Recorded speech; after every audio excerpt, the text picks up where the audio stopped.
Hello, everyone. It's Natalie here. Nice to be here with you on this live today. So I'm going to give a couple of minutes to make sure everything is working properly. And let me know if you can hear me, if you're live. Just going to make sure here that I'm indeed live with you. And we have an exciting topic that I'm going to talk about is how to remain calm when kids push our buttons, which is a parent's dilemma. All parents face this kind of situation day in and day out. As a parent myself, I know this very well. So I know it's something we all want to know how to stop these behaviors that are pushing our buttons, and it is going to be an eye-opening training today because it's not going to be like your conventional way of addressing this situation. So if you're live with me, say hello and let me know where you're from in the comments.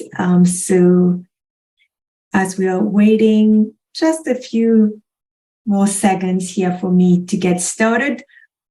Let me know where you're from, and also what are the things perhaps that tend to push your buttons. Are you aware the situations or the behaviors of your children that tend to push your buttons?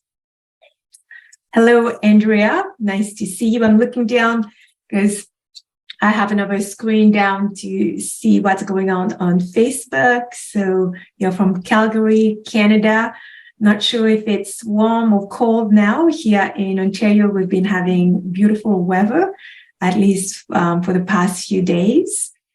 I'm going to go ahead and introduce myself. So if you're new to the community, first of all, I want to welcome you in my community. Nice to have you here. There are people from all over the world, which is wonderful. I'm a mom myself of 3 boys, and I'm also a mind-body transformation coach, helping parents to manage their emotions and to manage their triggers. So how to remain calm when kids push our buttons? That's the training today. And I'm going to share with you if that training is for you. I'm going to tell you the information, and maybe it's not for you. So if it's not for you, I don't want you to waste your time. So it is for you if you're a parent who is tired of fighting with your kids, trying to coerce and convince them to change the behaviors that tends to push your buttons. Andrea is saying it's cold. So I don't look forward to the cold, so I can attest to like what it's like to be cold. So hopefully you're trying to keep warm inside. So it's for you as a parent who want to stop your child to push your buttons. If you want that to stop. It's for you if you want to respond rather than react to your child's behaviors that tends to trigger you. It's for you parents who want to have a better relationship with your children. And you know that matters to you at the end of the day, and it's important to you, and you want to develop a strong bond with them. It's for you as well if you're ready to take responsibility of changing how you have been handling these behaviors, these disrespectful behaviors that you're seeing. It is not for you as a parent if you want to keep blaming your children and just pointing at their behaviors and hoping that they will change their behaviors. We know that doesn't work. We can tell them about their behaviors. We can try to convince them why it's not good. But over and over again, what we experience as parents is often they will keep engaging in those behaviors. So just putting the responsibility on them to change the behaviors is not working. So what are the underlying reasons for children when they're having disrespectful behaviors, when they're engaging in those behaviors? What's going on? Why are they pushing your buttons? So first of all, when it comes to disrespectful behaviors, the number one mistake as parents that we tend to make is to think that our children, they're just wanting to act in a bad way. They're just wanting to irritate us, and that they're enjoying being disrespectful, that they just want to do it to hurt us, to annoy us. That is the immediate kind of perception that comes up. And that's the perception that we carry with us, that they're doing it in spite of us. Yeah, so then we create right away a division between our child and ourselves. I'm a mom of three, like I mentioned myself, and I've done that many times because that is something that I grew up with in the environment that I was being raised. I heard that a lot.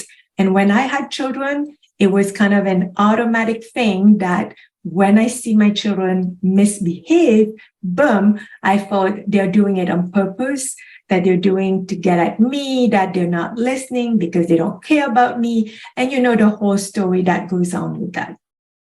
So know that our children, when they're first born, when they come into the world, they come with a clean slate. And we are programming our children by the environment that we put them in, that we create for them, that we expose them to. And that is with words that we're saying, the words they're hearing, our own behaviors that we're modeling to them, our reactions, our perceptions, all of that is shaping the mind of our children. You know, like just like in your computer, if you just bought a computer, if you push the on button, it's not going to work by itself. There needs to be a programming that's put in the computer for it to work, for it to do what you want it to do. Same thing with our children. When they come into the world, it's a clean slate. And we as parents or caregivers, as teachers, we start to create the programming. And then the child is then brought up with this programming. So therefore, whatever behaviors that you see in your children, they've learned it somewhere. Often I get parents who say, I don't do this kind of the things. I don't say these words to my kids, or nobody does that in the home. But what about what are they watching? What are they being exposed to at school? What are they being exposed in other groups?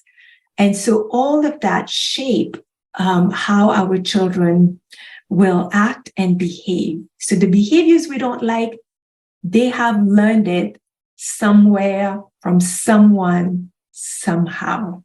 It just didn't just come out of them.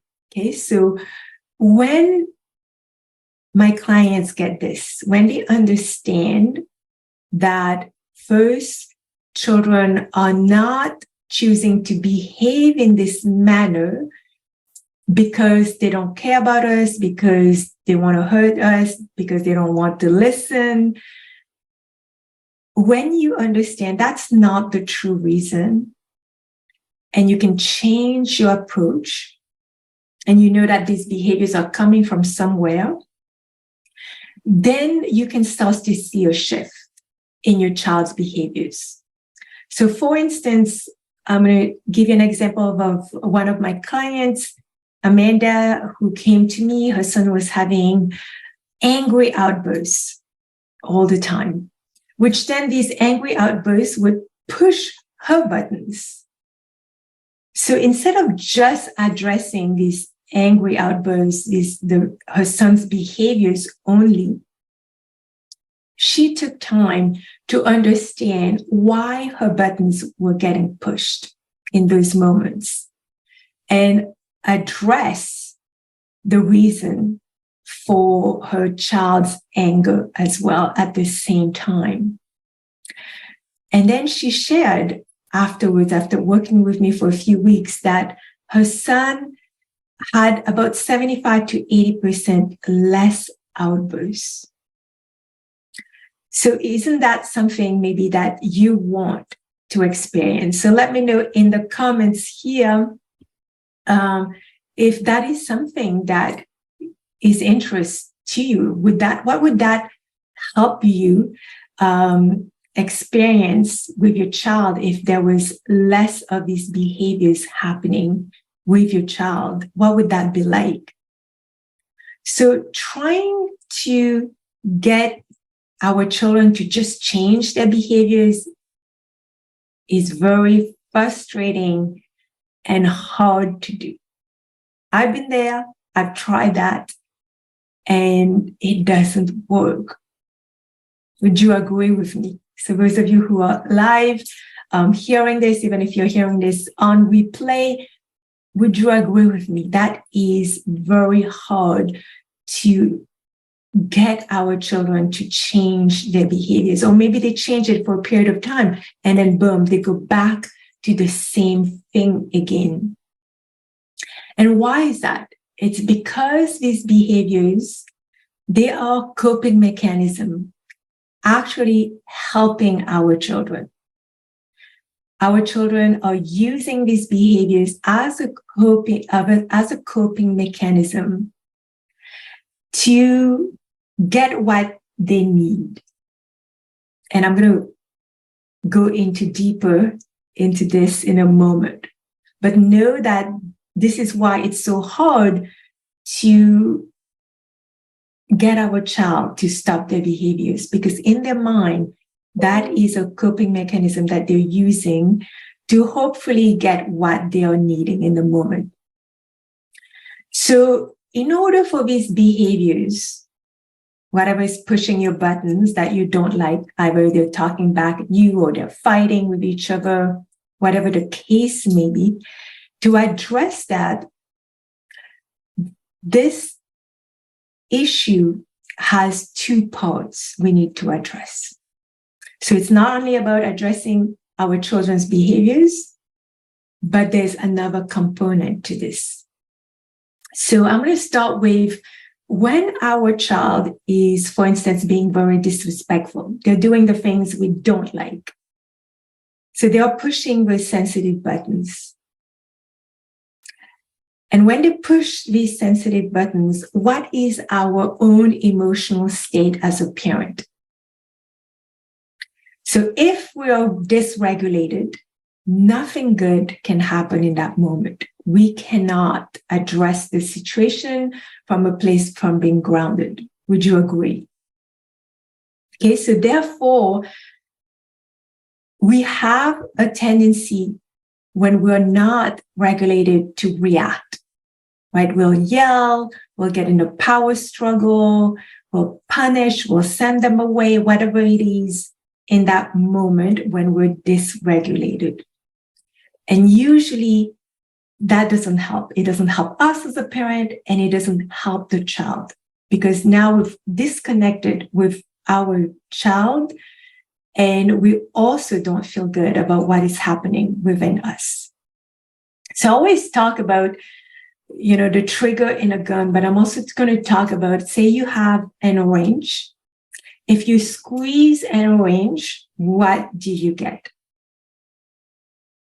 And you get orange juice. If you squeeze an apple, you'll get apple juice. So whatever is in us when we are being squeezed is what comes out. And I always like to give the example of the plastic gun, because the gun has a trigger, right? So this is the little thing that's a trigger. So when our child is pushing our buttons, they're pushing on the trigger. How we feel afterward, what comes out of us, our reaction was already inside of us. So our child pushed the trigger and boom, we react. We react with strong emotions, and each one of us, we have a tendency to react in a certain way, depending on our past experiences. So for each person, depending on your own childhood experiences, you would react in a different way. Some people will start yelling, some people walk away, some people will just slam the door. So we all have our own ways of reacting. So addressing the real reason will then help us to develop the capacity to deal with our children. We need to address what's going on for us when they push the buttons. What was already there that's coming out of us? Why does it make me so angry when I hear my child talking back, for instance? What is that all about? Yeah, and you can say, yeah, that's disrespectful. Why is it disrespectful to you? What do you make that mean? So there is like layers underneath that we need to understand for ourselves what is going on. Because without knowing what's really going on, we're not going to be able to regulate our own emotions when those buttons are being triggered. Okay, so that's one part. And the other part is understanding the deep underlying reasons for our children's behaviors, with empathy and a desire to also understand what is driving a child to engage in these behaviors. Because you would agree with me if I say, most of the time your child knows that you don't like that behavior, right? They know you don't like it. And it's not the first time they've done it. It's not the first time they've seen your reaction. So in one way, they are engaging in this behavior to get something. And they know by engaging in that behavior, it's almost certain that they're going to get this something, right? So our children, naturally, they want our love and our connection, right? That's the most important thing for a child, is to have the love, to feel loved, and to feel connected with us parents. And even when their behaviors, when we perceive that their behaviors is showing the opposite, that they don't care about us, deep down inside, that's what they want, love and connection. So therefore, these disrespectful behaviors, in whatever way they show up, are a cry for help. And you probably already guessed it. Yeah, Andrea is saying, how do we get the bad stuff out, right? I'm going to go into this 10-step process to follow, and I will touch that towards the end. So let me explain to you. These disrespectful behaviors are a cry for help. They are acting out, our children act it out, what they can't communicate, either because they're too young, they don't have the words or the language. Often they don't even know what they're feeling inside, right? There's emotions inside that they're feeling, and they feel like, I don't know what to do with this. So I'm going to act it out, right? Because I don't know how to express it. Or sometimes our children felt maybe they can't express themselves because in the past, maybe there was a consequence attached to that, and they don't want to get consequences. So they don't say it because they think they can't say it, but it's coming up for them and they act it out. And how they act it out, they fight, they do the things we don't like because they're going to get our attention, right? You probably already figured that out. When our children are pushing their buttons, what do we do as parents in that moment? We drop everything and we're going to focus on what they're doing. And we engage with them, even if it's not a positive engagement, they're getting some form of engagement from us. So our children, in those situations, they need our help with whatever they're struggling with. Either maybe it was at school, they feel like they don't belong, or they don't feel understood by their teacher or by us. They perceive that we're giving more attention to their younger siblings or older siblings, and they feel left out. There could be many reasons why our children may feel certain things inside, not knowing how to communicate it to us, not knowing how to express it, and using behaviors to express that. So, and that shows us that often it's not about, and most of the time I would say it's not about that they want to be disrespectful towards us, they want to hurt us, they want to annoy us. It's because they don't know how to express themselves. And there's a need there. Often how they're feeling, for instance, if they feel left out, there are emotions and they have a need for connection, a need for belonging, a need for acceptance, a need to know that they are enough, that they are worthy, right? So those are the needs that often that they are having that are unmet, right? And they need us as parents to meet those needs. And what are they going to do if they can't ask for it? They will engage in those behaviors. So therefore, us as parents, when our children are engaging in these behaviors, they need us to mirror to them and to teach them about their own emotions. Because what they're feeling on the inside are emotions, right? Like I'm going to ask you as a parent, when you're facing a challenge, what really that bothers you when you're facing a challenging situation? It's usually how we feel on the inside. We are scared. We don't know what's going to happen. We are overwhelmed because it's too much. Well, our kids, it's the same thing. They are facing a situation. They're feeling the emotions and they don't know what to do with these emotions. And if nobody is there to help them with their emotions, they feel alone with that. And you and I know how we feel as adults. And just imagine as a child, if they feel alone with these emotions, how is that for them? So therefore, we have to help them.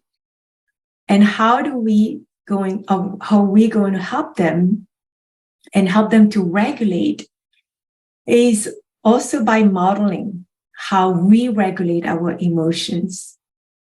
And it's very important to communicate our feelings and emotions. So for our children, it's the same. It's to encourage them to communicate with us about how they're feeling. And maybe they don't know, especially if you have small kids, what emotions goes with what they're feeling, but you can ask them to describe to you what that feels like, and you can teach them about emotions. And I'm not going to go deep into emotions right now. I have other trainings that I've done in the past. If you want to go back in the group and search for them, if you can't find them, just let me know and I can send you the link. But yeah, helping them to identify by validating how they feel and also help them to regulate. So our kids will continue to act out because their nervous system is not feeling safe. It's always on alert. So until they learn and feel safe to express their own emotions and their needs, then you'll see that those behaviors will just decrease and come down. So in order to stay calm when kids push our buttons, the first thing is to manage us first. as parents. Because if we're dysregulated, we're not going to be able to help our child. If you agree with me, let me know and put it in the comment. That's the truth, right? So the first thing as a parent, and maybe you want to put that on your notes, write it down, is to know first, and that maybe you already know because it's happened a lot of times, is what are the things that your child does that push your buttons? Okay, what are the scenarios? What are the contexts when that happens? And then number two, become aware of your own emotional state. When your buttons are being pushed, what is happening with you? What are your perceptions? What are your thoughts? What's happening in your body in those moments? How do you feel? Number three is, what do you perceive is happening? What story? Remember, like the story, if my child is disrespectful, they don't care about me, they just want to be mean. What is that story that goes on and on and on and on for us, right? We all go through that. So you're not the only one. I've gone through this. I still go through it. But now that I'm aware, I know how to handle this better. And so it's the same for you. Everybody can learn how to manage that better. And then number four is, what is it that you need for you to remain calm in those moments? And that can be different things. It can be, I need a bathroom break for 30 seconds or a minute. I need to go outside, get some fresh air. I need to hear myself say something. So it can be different things. What is it that your nervous system needs to remain calm in those moments, right? So, and that is a process. It just doesn't happen overnight. It is a practice. Yeah. And that's why I work with clients, because they practice with me over and over and over again. So it becomes more easy. And then they don't have to think about it after a while. They know what to do when their buttons are pushed, because realistically, as humans, our buttons are always going to be pushed, not only with our children, with other people as well. But once we learn how to manage with situations, then it's like learning to ride a bike. You're never going to forget it afterwards. And how do I know that this works? And I'm going to tell you briefly about myself, my own story. And that's why I wanted to bring this information out and to help other parents, because I went through a very miserable time when I first started to homeschool my kids about 6 years ago. I was losing my calm daily, and I almost gave up on homeschooling, thinking that's not for me. I'm not cut for that. I'm not a good teacher. I'm not a good mom. Like, there were tears every day, and it was so miserable. And I knew something had to change, right? And I had done a lot of work on me already. So I was kind of resistant until I stumbled on this modality called rapid transformational therapy and learned all about our unconscious mind, our beliefs that we acquired from very little when the programming is happening. That programming happens the first 7 years of life, the habits that I developed, all of that, how that affected how I was feeling, my own perceptions in those moments when my child was pushing my buttons. I stumbled on this modality that helped me then see what was really going on with me. See, even though I was wanting to raise my boys differently than how I was raised, I still had expectations for my boys based on my own upbringing at home and at school. I had a very strict upbringing. I went to a very strict Catholic school. And so that really shaped my beliefs, my perceptions of things, what I was feeling, my emotions when my child was not meeting my expectations. And even though I wanted to parent differently, I wasn't able to. And that created a lot of conflict within myself. And when you're in conflict within yourself, how does that feel for you? So hope this is making sense to you. I'm telling you briefly my own story here. So I had to learn to change beliefs, expectations, and perceptions of what was happening. So those buttons were not like being pushed so hard, right? I had to reset all of this. And my own experience as a yoga teacher has helped me become aware of what signs my body gives me when my buttons are being pushed, when I get triggered, and to become more and more aware of that. And for anybody, you can learn this. You don't have to practice yoga. Nonetheless, practicing yoga or any kind of mindful exercise help us become more attuned when something is going on with us.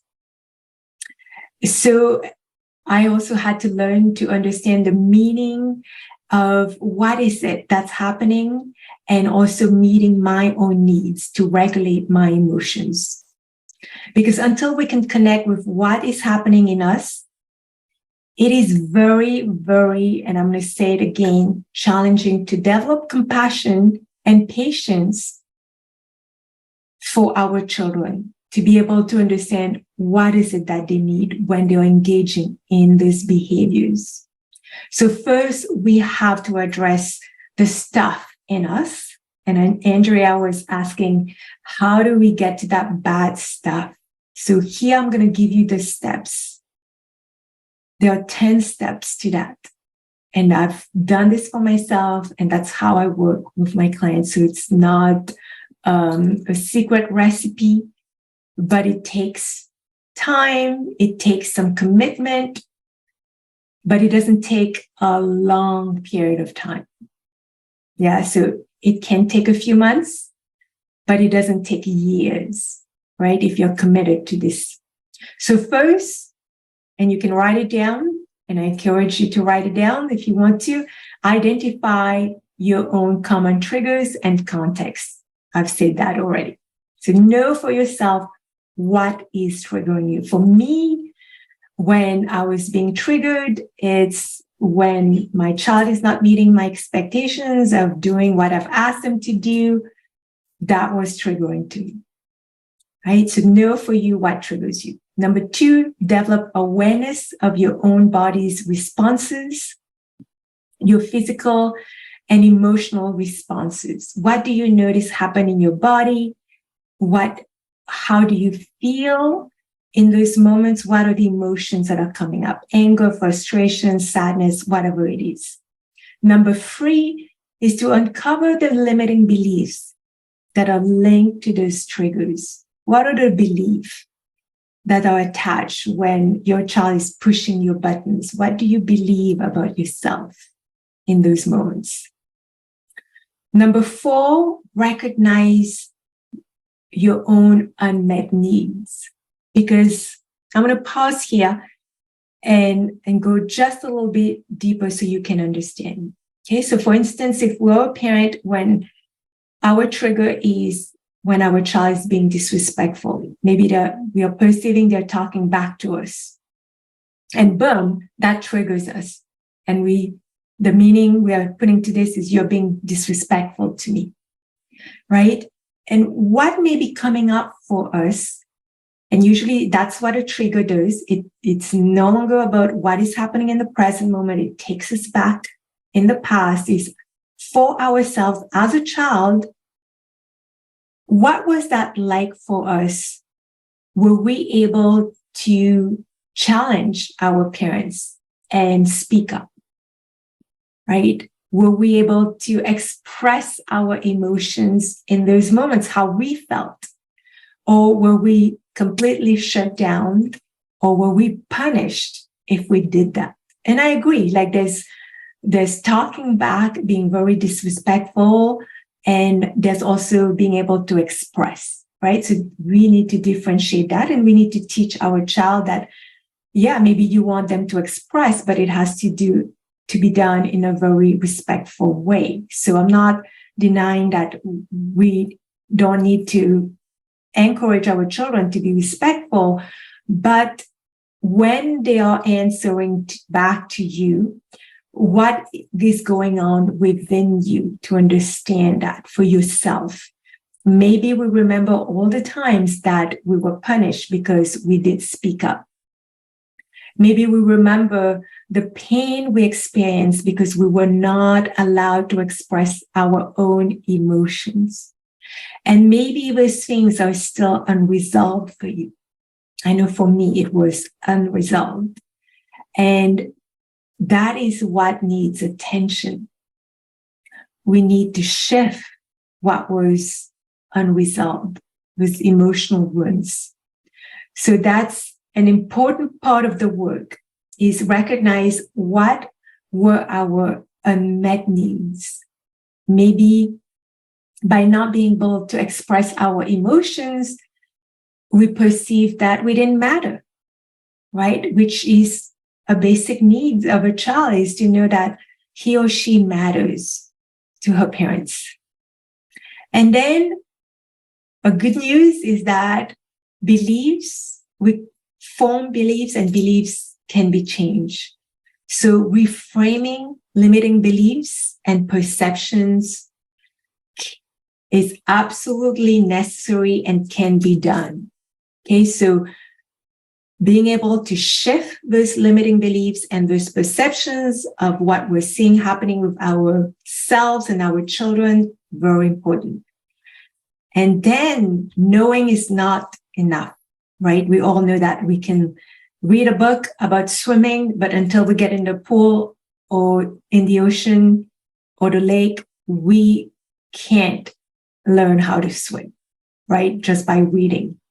So this is the same. We need to establish practices that will increase our self-awareness of what is happening with us in the moment that our buttons are being pushed, learning how to regulate the emotions that are arising for us, and meeting our needs in the moment. What is it that I need to stay grounded and not to go down this rabbit hole with my child right now? Because once we engage in that rabbit hole, we're gone and nothing good can happen, right? So if wanting to change that interaction when our buttons are being pushed, we need to change how we're going to handle those moments of being triggered. And then once we've done this work for ourselves, then it gives us this capacity to attune to our children.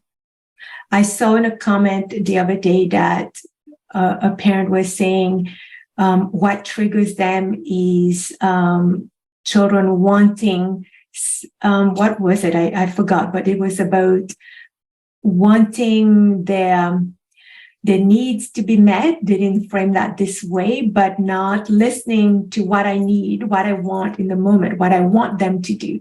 So that goes to tell us that if we have a need and our child shows up with the same need, asking us to, say, for example, spend time with them, but we haven't given ourselves time, we're not going to feel good about this. And that will a lot of time trigger us. So by attending to our own needs, it helps us to attune to our children's needs.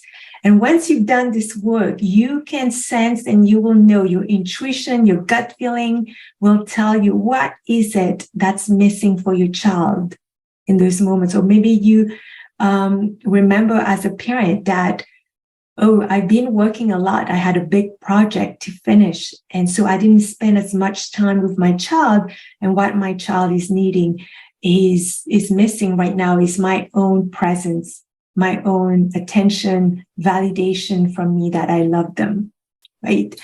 So that's number 7. Number 8, uncover the real reasons. And that's what I just talked about, the underlying reasons for their behaviors. Why are they acting out? What is it that they really need? Number 9, practice meeting their physical and emotional needs consistently. All right, so we know our children They want to feel a sense of belonging. They want to know that they're worthy of our love. They want to know that we accept them. They want to know that they matter to us, that we see them, we hear them, we understand them when they're facing challenges. Those are their basic needs. So meeting not only their physical needs, which I know a lot of parents, we are really good at meeting their physical needs, but also these emotional needs. And you'll know by how your child responds. You know when you're meeting their needs. There's no issue. They can learn, they can play, they even listen better when their needs are met. And the last one is to put in place individualized practices for co-regulation between a parent and a child, right? So our children, they live with us because they need us to help them regulate. We as parents, we are teaching them how to regulate. And let me know if you agree, when a lot of times when you are anxious, what do you see happening with your child? Versus if you're calm, what do you see happening in your environment? So we set the tone as parents at the end of the day. And so until we learn how to address what's going on with us, being able to regulate, then we can stay grounded and calm. And our child, they can sense that, they can feel. Children are really good feelers. And so if you're calm, most likely they're going to be calm. If you're agitated, most likely they're going to be agitated. If you're angry, most likely they also get angry. And it goes vice versa. As humans, when we're together, we tend to feed on each other's energy. So it starts with us to set the tone, to set this environment. And I can't stress how important it is to address what's going on with us, to know for ourselves why our buttons are being pushed. Because once you've learned that, I can guarantee you, then you'll be able to regulate, you'll be able to soothe yourself, and then it will get easier to attune to your children's needs. And once these needs are being met, there's no reason for these behaviors, because they're using these behaviors to get our attention, to get their needs met. And that's the truth. And so hope this has been insightful for you.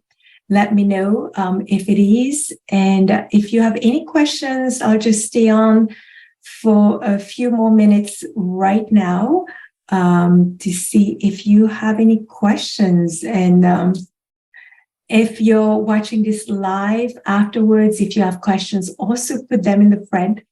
And let me know if this has been informative. If it was actually eye-opening for you to learn this, because I know there are lots of parenting groups, not books. I want to say that teaches different ways of managing behaviors, children's behaviors, but a lot of times they're not getting to the real root of the issue of what is going on. So in summary, children's disruptive behaviors are just symptoms, their way of getting our attention. And when we get very upset by the behaviors and we explode, it is because of deep unconscious past memories. So therefore, to solve this issue, we need to address these three components of our own being: the thoughts, the beliefs, the perceptions that's in our mind, that's being triggered at those points, the physical sensations, emotions that comes up in our body, what we're feeling, and then our reactions and habits. How do we react? And often they are habits that we've also learned. And so that's the energy that we bring out as well. So when we learn to address these components in us, then it's much easier to attune to our own children and address the cause of their behaviors. And so this program has helped me and many other parents transform their lives and to show up authentically and be the parents they want to be, to cultivate a strong bond with their children, especially from a young age, because we know the importance of doing this when they're little, because when they get older, it's much more difficult. So if this resonates with you and you want to learn more about this, or you want to ask me more questions, you can put transform in the comment section or send me a DM. I'll be happy to share more information about this program and how it can help you. So thank you for listening and for being here. And thank you for being in the community. Have a beautiful day, evening, or morning, and sending you much love, everyone. Bye-bye.